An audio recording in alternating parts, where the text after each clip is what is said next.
Hola a todas y a todos. Nuevamente, Lilian y Daniel me han dado la oportunidad de invitarme a participar de esta versión ya tradicional de los seminarios internacionales que organizan FIME y TCM. Les quedo agradecido. Recuerdo que en mi primera intervención, en el tercer seminario, el tema a abordar era ¿qué hemos aprendido? Y que en aquella oportunidad les conté las dificultades que nos planteaba en nuestro seminario permanente de investigación en el Instituto Gioja algunos aspectos de la teoría que nos dejara Entelmann en cuanto a los criterios de determinación tanto de actores como de terceros, las diferencias que teníamos con Entelmann en cuanto a la distinción entre disuasores y persuasores, la orfandad de términos para describir los fenómenos de fragmentación de los actores colectivos y la cuestión de fondo que era quiénes eran las partes de la incompatibilidad inicial. En mi segunda intervención, en el cuarto seminario, puse de manifiesto las dificultades que tuve que afrontar en el seno de la comisión de expertos que en el marco del programa de Justicia 2020 del Ministerio de Justicia de la Nación, en oportunidad de la redacción del Código Procesal Civil y Comercial, cuando propuse un modelo que integrara la autocomposición y la heterocomposición en los procesos formales de administración de justicia. Si uno se fija bien, en ambos casos el tema de fondo fue el desacuerdo. En el primer caso, para tratar el tema que hemos aprendido, los desacuerdos con quien fuera mi maestro. En el segundo, al tratar el tema de dificultades y desafíos, los desacuerdos con los bolsones burocratizados de la ciencia procesal. Hoy estamos acá para dar cuenta de otro tema, que nos interpela de los MARC y la mediación luego del camino recorrido. ¿Qué hemos aprendido? Y encuentro que precisamente lo que ha estado presente en oportunidad de avanzar, tanto en las modificaciones a la teoría del conflicto, como en mi preocupación permanente por hacer operativa la teoría, han sido precisamente los desacuerdos. Y visto el resultado de esos desacuerdos, invitarlos a mantener desacuerdos para disparar modificaciones y aportar novedades en el campo de los MARC y de la mediación. Fíjense, en el primer desacuerdo con Entelmann, el más grato para mí, disparó toda la modificación del capítulo de actores y terceros de la teoría que nos dejó. El segundo, sumamente áspero, y por momentos que parecía llevarme al desánimo, dejó un modelo de proceso que alguna vez deberá tratar el Congreso de la Nación. Por eso, para dejar algún aporte al tema que nos convoca en este sexto seminario, quiero partir de otro desacuerdo, el que mantengo con buena parte de la doctrina, que ha criticado la denominación de mi modelo de análisis y gestión estratégica de conflictos, en el sentido que sobraría la palabra análisis, ya que con la palabra gestión bastaría, porque cuando se analiza también se gestiona, dice. Pero lo que observo en la práctica actual, cotidiana, es que en la mayoría de los casos, en los procesos autocompositivos, se pone el acento rápidamente en la búsqueda del acuerdo, se produce un salto hacia la definición del proceso en el que tiene poco peso el análisis del conflicto. Esa es precisamente la razón por la que sigo defendiendo la denominación de análisis y gestión estratégica de conflictos a mi modelo sistémico de trabajo, para enfatizar la importancia decisiva del análisis como punto de partida para todo proceso de abordaje a los conflictos. Teniendo en cuenta eso, y para cumplir de alguna manera con los interrogantes, las dudas y la generación de alguna pregunta que los organizadores persiguen con estas charlas, me gustaría centrarme en el subsistema conflicto de mi modelo y en su eje operativo, la deconstrucción del conflicto, para revisar si en los procesos de abordaje efectivamente seguimos los siguientes pasos analíticos. Primero, nos aseguramos de tener una narrativa completa para someter al análisis de la teoría del conflicto. Es decir, para eso, tenemos en cuenta los dos niveles de la narrativa, el de los contenidos y el del proceso de contar la historia.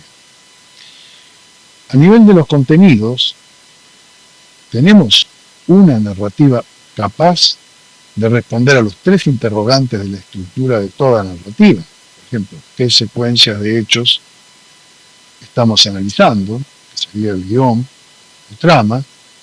Recuerden que esto contiene la secuencia de los episodios o acontecimientos que deben estar unidos entre sí por una lógica causal. Nos concentramos en determinar cómo se produjeron esos acontecimientos y cómo continúan reproduciéndose en el momento del análisis. El principio que rige nuestra labor acá es que ningún acto está aislado, sino co-construido en la interacción con otros, necesita ser completado a través de una conversación que nos permita ligar por lo menos tres acontecimientos, como qué pasó antes, qué pasó después, y todo eso a la luz de todos los eventos circundantes. Esa es la mínima actividad a analizar. Aquí hay que tener en cuenta que las personas utilizan distintos guiones o tramas de acuerdo con sus características personales, sociales, de género, culturales. Por eso mi insistencia acerca de lo relevante que es el acercamiento al mundo de la persona para entender el guión o trama de la narrativa. Y he incluido en este subsistema elementos de estilos de personalidad y de alteridad. Segunda pregunta, ¿cómo se posiciona y posiciona a los demás? Han referido a los roles que cada uno cumple en el conflicto, ¿cierto? Tanto al posicionamiento que el narrador se da a sí mismo en la historia, como al que otorga a los demás. El rol o posicionamiento nos ofrece una ventaja como sujetos operadores, porque en general se presentan como espejados. Para que haya un bueno, tiene que haber un malo, o una víctima y un victimario. El rol es un lugar en el espacio social que viene adjudicado y asumido por cada parte. Depende de la cultura, las tradiciones, los mitos del lugar en que el conflicto está ocurriendo. Cuando ese lugar es malo o inmoral para los valores que se manejan, la gente no puede contar su historia y eso los excluye de la participación en el proceso. ¿Cuál es el tema? En los temas están comprendidos los valores. Así como en el caso de los roles, la ventaja para el sujeto operador es que los valores nunca vienen aislados en la narrativa, se dan siempre en una especie de un sistema, conforman una especie de red en que se puede distinguir entre los valores centrales y los periféricos. Los valores centrales estabilizan la relación entre ese valor y los otros valores. Por ejemplo, en un reclamo de aumento de salarios, en el que también está implicado un aumento de la productividad, el valor central para el sindicato es el dinero, ofreciendo resistencia al aumento de la productividad que aparece como periférico, mientras que para el empresario el valor central es la productividad y el periférico el aumento de salarios al que se resiste. El otro nivel es el nivel del proceso de contar la historia, que se debe tener muy en cuenta por el tema de los discursos dominantes.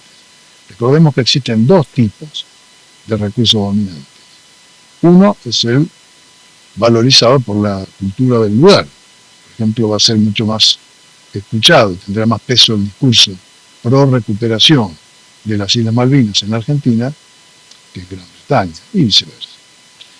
El otro es el del que habla primero, porque es el primer narrador el que condiciona el discurso del otro, sobre todo en las interacciones que incluyen dos o más personas que tienen una historia común, entre las que se ha desarrollado una comunicación que incluye el uso de determinados fundamentos, de una lógica para el desarrollo de la trama y de metáforas con las que la historia se cuenta. El modelo incluye recursos para evitar esos condicionamientos y permitir que cada uno hable desde su propia historia y no desde el lugar donde lo posicionó el primer narrador. Ahora bien, en el transcurso de este paso de análisis, el operador del sistema puede encontrarse con dos supuestos: que al final del proceso narrativo tenga una estructura completa de narrativa, con lo que el siguiente paso será someter ese contenido al análisis de los diferentes planos de la teoría del conflicto. O el otro supuesto es que haya ausencia total de estructura. En ese supuesto el operador deberá proveer narrativa, es decir, deberá continuar con el desarrollo de las historias utilizando los recursos que el sistema le proporciona, que son la escucha activa y la formulación de preguntas. Desde la teoría del conflicto, debe determinar cómo están conformados los bandos que conforman el campo conflictivo, qué metas persiguen, con qué recursos de poder lo hacen, y si todos o alguno de los miembros de los bandos tienen conciencia de estar en conflicto o solo perciben estarlo. Para esto tendrá en cuenta, obviamente, el operador, que el conflicto es una relación bipolar que solo admite el ingreso de terceros al campo conflictivo vía alianza con alguno de los bandos.